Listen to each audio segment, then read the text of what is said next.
पुरुषोत्तमं वंदे पुरुषोत्तमम्। आज परम प्रेम श्री श्री ठाकुर अनुकूल चंद्र जी के जजन जाजन इष्टभूति के बारे में आलोचना रखेंगे।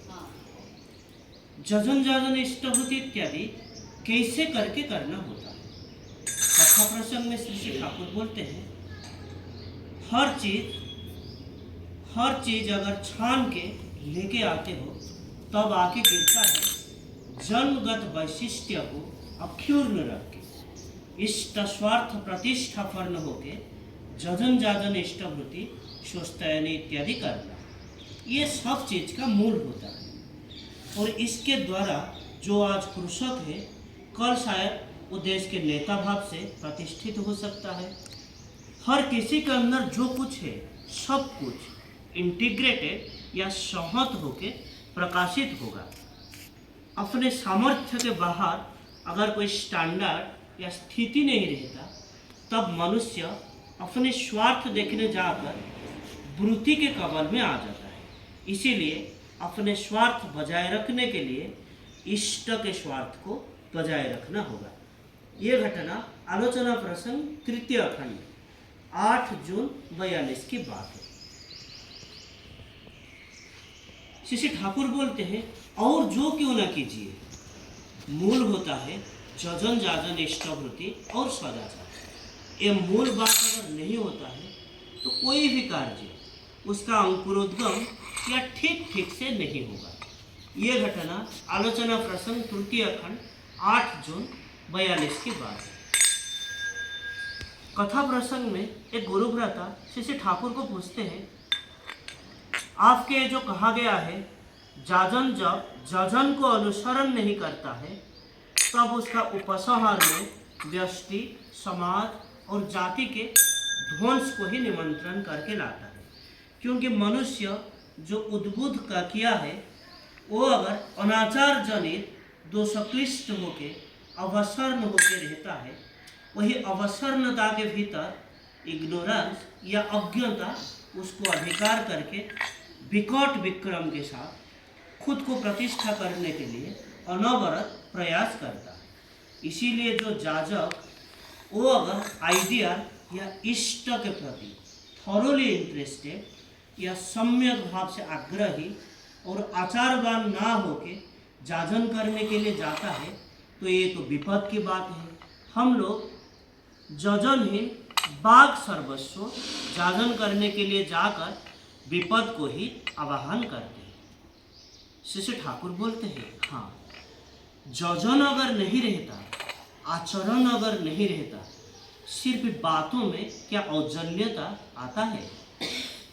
बात जैसे बात अगर कह पाते हो तो उससे असंभव कार्य भी संभव होता है। हम लोगों का उद्देश्य ठीक नहीं रहता, इसीलिए क्या बात बोलेंगे। थॉरोली या सम्यक भाव से हम अगर इष्ट स्वार्थ प्रतिष्ठा पर ना होते हैं, ये बात क्या ठीक तरह से बोल पाते हैं, इसीलिए हम ठीक तरह से बोल नहीं पाते। और इष्ट स्वार्थ प्रतिष्ठा फर्म के नाम से जहाँ आत्मस्वार्थ प्रतिष्ठा एक्टिव या सक्रिय होकर चलता है, तब अपना सूरत या लिबिडो बहुत हद तक डिस्टोर्शन या विकृत मुखी होता है। और ऐसे कपटता रहने से बात भी नहीं निकलता, और बात जैसे बात अगर हम बोल नहीं पाते हैं तो मनुष्य को मात नहीं दे पाते, मनुष्य के अंतर को छूता नहीं।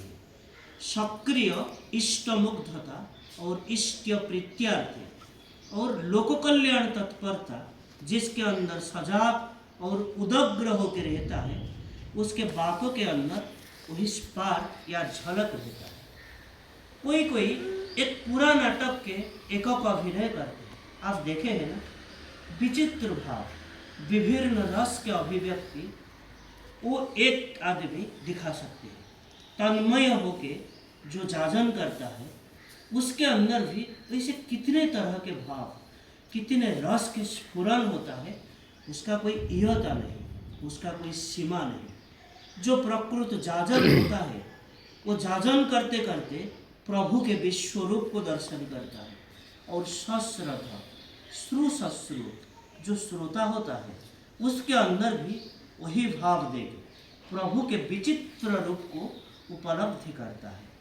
विश्व रूप देखने का मतलब नाना तरह की मूर्ति देखना नहीं होता है। इष्ट के चरित्र में जो अफुरन अनंत गुण की प्रतिभा है, जो अनंत गुण के संभार है, विश्वरूप भैरव है, वो जाजन करते करते नित्य नूतन भाव से उद्भासित होता है। इसीलिए गीता में क्या कहा गया है? मत मदगत प्राण। ऐसा है ना, उक्त व्यक्ति बोलते हैं जिया गया।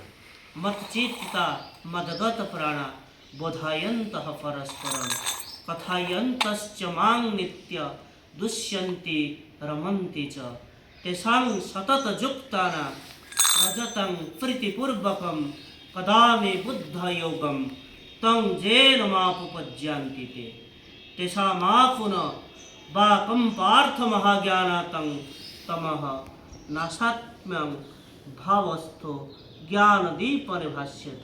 अर्थात जिन लोगों के चित्त मुझ में अर्पित है, जिन लोगों के प्राण मतगत प्राण है, ऐसे भक्तगण परस्पर को मेरे बारे में समझा के और सर्वदा मेरे बात कीर्तन करके परम संतोष और आनंद लाभ करते हैं। जो लोग सततः मेरे प्रति चित्त अर्पण करके प्रीतिपूर्वक मेरे भजन करते हैं, वैसे भक्त को मैं बुद्धि योग देता हूँ और जिसके जरिए जिसके द्वारा वो लोग मुझे लाभ करते हैं, मेरा वही भक्तगण के प्रति अनुग्रहार्थ होकर उन लोगों के अंतःकरण में अवस्थित होकर उज्ज्वल ज्ञान रूपी दीप द्वारा उन लोगों के अज्ञान अंधकार को मैं विनष्ट करता हूँ।